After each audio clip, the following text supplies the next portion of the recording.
Selamat pagi para pemirsa sekalian. Saya teruskan macam-macam nilai ya. Sudah terputus kita di dua video. Satu, eudaimonisme baik itu sama dengan nikmat. Yang kedua, altruistik, komunitarian. Baik itu kalau selaras dengan orang lain. Yang ketiga, utilitarian. Baik kalau berguna. Tidak berguna berarti tidak baik. Gitu ya, itu tiga paham ini. Sekarang saya teruskan dan saya selesaikan mengenai bab mengenai nilai ini. Saya masuk ke nilai berikutnya, itu kosmis biologis. Kosmis biologis. Kosmis, tahu kosmis ya? Dari kata kosmos. Apa itu kosmos? Saya sudah duga Anda menjawabnya magicom. Bukan. Kosmos bukan magicom. Kosmos dari kata Yunani yang berarti lawan dari chaos. Nah, coba chaos itu apa? Chaos itu yang dipakai ini, Pak. Mohon maaf, itu kaos. Sebentar. Kosmos itu lawan dari chaos. Chaos itu kekacauan. Kacau itu chaos. Kosmos itu berarti lawannya. Berarti apa? Keteraturan. Saya ulang. Berarti kosmis itu, kosmos itu kan keteraturan. Seperti halnya bumi. Ini alam ini kan teratur. Matahari terbit di timur, tenggelam di barat. Ya seperti itu, teratur. 24 jam. Tidak pernah kesusu, tidak pernah ngetem di mana, itu enggak, ya teratur begitu. Pagi, siang, sore, malam, ya seperti itu keteraturan. Kosmos namanya ya. Baik. Berarti bagaimana, Pak? Berarti kalau nilai itu dihubungkan dengan kosmos, berarti nilai baik atau buruk itu memang harus selaras dengan kosmos, dengan alam. Dengan alam. Berarti kebaikan adalah segala sesuatu yang melestarikan alam atau sesuai dengan alam. Itu baik. Baik itu kalau melestarikan alam. Sebaliknya, buruk itu kalau Anda menentang alam atau merusak alam. Itulah pendekatan kosmis biologis. Saya bocori ya. Pendekatan kosmis biologis dewasa ini sangat laku, luar biasa laku. Kenapa? Karena memang disadari dunia mulai rusak. Betul ya? Di mana-mana makin panas, lalu kemudian ritme cuaca, siklus cuaca tidak lagi teratur, tidak jelas lagi mana musim kemarau, mana musim penghujan. Lalu Jakarta itu kabut asap, ya karena banyak asap di sana. Berarti apa? Berarti memang dunia sudah dirasa rusak. Maka orang berlomba-lomba untuk mari kita kembali membela alam. Kenapa? Karena memang dulu alam itu sangat dihormati. Segala sesuatu mesti mengacu kepada alam, menghitung alam. Bagaimana alam itu harus disertakan dalam hidup manusia. Maka jangan kalau zaman dulu ada unsur dinamisme, animisme, bahkan yang ekstrem pun menyembah alam kan. Ada pohon itu diberi sajen, gitu. Namanya alam harus dihormati. Kalau Anda mau menebang pohon, ada ritualnya dan seterusnya.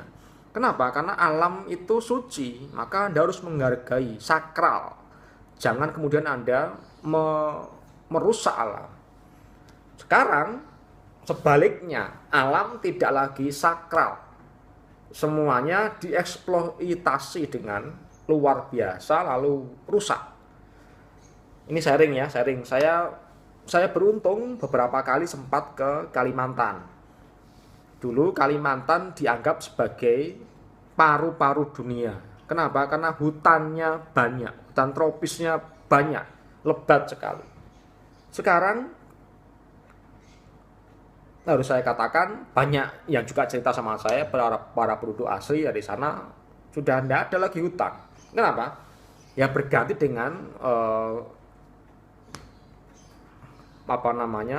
kelapa sawit dan macam-macamnya itu merusak alam dan seterusnya. Maka dulu tidak ada banjir di sana karena hutannya lebat, di mana air kalau turun ya terserap atau tertahan oleh akar pohon. Tapi sekarang ya sering banjir. Maka itulah yang terjadi dengan alam kita, mulai rusak.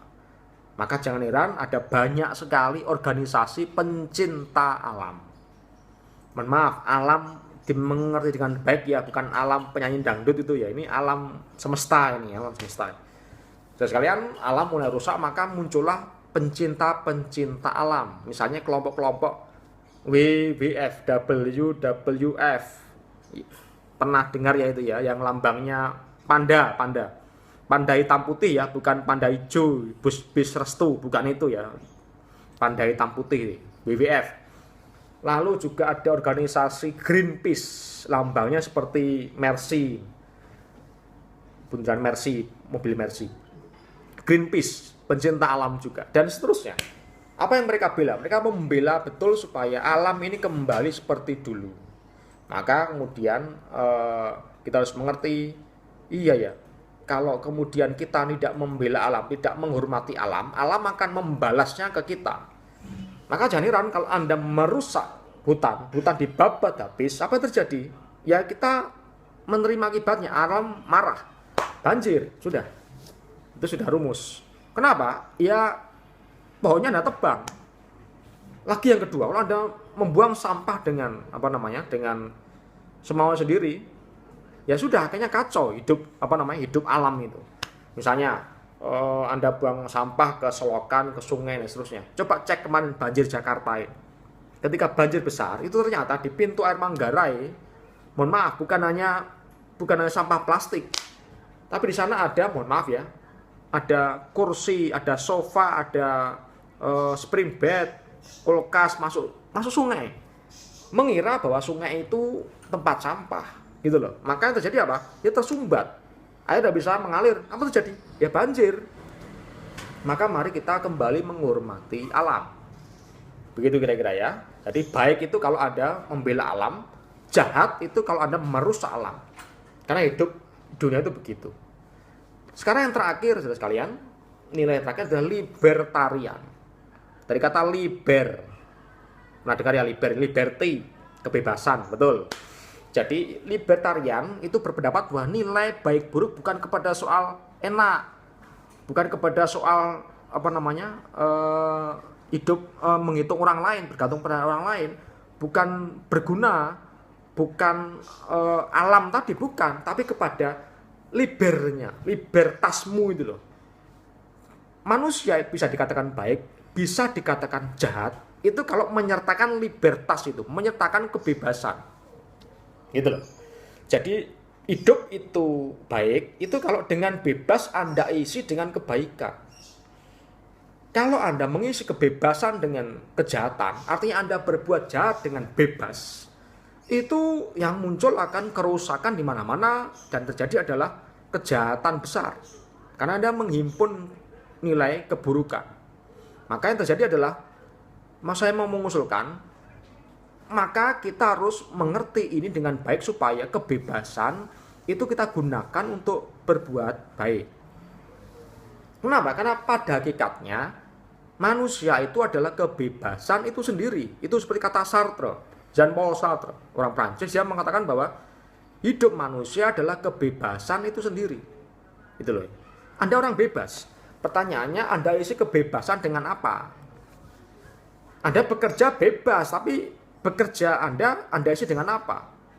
Dengan betul bekerja, atau hanya untuk main HP, chattingan, atau Anda bekerja untuk cari mangsa? Ada yang begitu kan? Kerja untuk cari mangsa. Cari mangsa itu apa? Ya cari siapa cewek yang cantik, Anda Anda mangsa gitu ya. Apa begitu? Bekerja itu untuk apa? Kalau Anda mengisi kebebasan Anda untuk bekerja itu sebagai wujud untuk kebaikan, Anda akan jadi orang baik. Itu loh. Maka sebenarnya tidak ada ranah abu-abu, ranah gelap. Kenapa? Dimanapun Anda berada, dimanapun, di tempat apapun, sebagai orang bebas Anda harus bertanggung jawab. Tidak ada ruang yang kemudian tidak bisa dilihat. Sekarang misalnya ujian online. Anda bisa mengatakan, enak, kenapa enak? Dengan online saya bisa buka buku, bisa nyontek, bisa mengerjakan dengan teman saya. Meskipun perintahnya di ujian itu adalah perintahnya jangan mencontek, tidak boleh bekerja sama. Tetapi pertanyaannya, yang ngontrol siapa? Gitu kan? Sebenarnya yang ngontrol adalah kebebasanmu sendiri. Anda orang bebas. Gitu loh. Meskipun tidak ada yang ngontrol, Anda tetap wajib berbuat baik. Itu kuncinya. Semoga masih ingat contoh saya kemarin ya. Ketika saya menerangkan prinsip refleksif.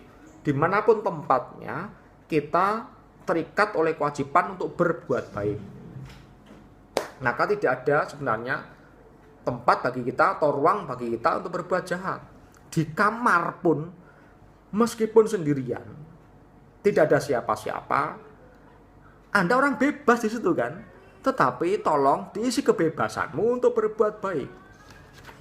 Karena ada orang di kamar sendirian, kamar ditutup dengan HP-nya, apa terjadi? Dia chattingan porno dengan orang lain. Gitu loh. Maka yang terjadi adalah, mohon, yang membuat kita jadi baik atau buruk adalah kebebasan itu sendiri. Manusia itu makhluk bebas. Binatang tidak bebas. Gitu loh. Kenapa? Karena binatang tidak bisa milih. Manusia punya pilihan. Bisa milih A atau milih B. Berarti dia orang bebas. Sebagai orang bebas, dia wajib bertanggung jawab. Kalau kita berbuat baik hanya karena dikontrol, mohon maaf, berarti bedanya kita dengan binatang apa? Ujian harus dengan CCTV. Di kamar harus CCTV. Berarti bedanya kita dengan binatang apa? Berbuat baik karena dikontrol. Kalau kita orang dewasa, tidak perlu begitu kan? Orang anak-anak SD, TK, oke, masih dikontrol, masih disuruh. Tapi kita harusnya mengerjakan apa yang baik dengan bebas dan juga menolak yang jahat dengan bebas. Begitu penjelasan saya. Dengan demikian, sudah bel belakang ya. Jadi dengan demikian, penjelasan soal nilai itu di bab berapa ya? Bab 5 selesai ya, bab 5 selesai. Saya harap ini menjadi ide, menjadi semacam pemantik bagi Anda untuk menulis paper ya. Paper. Baik.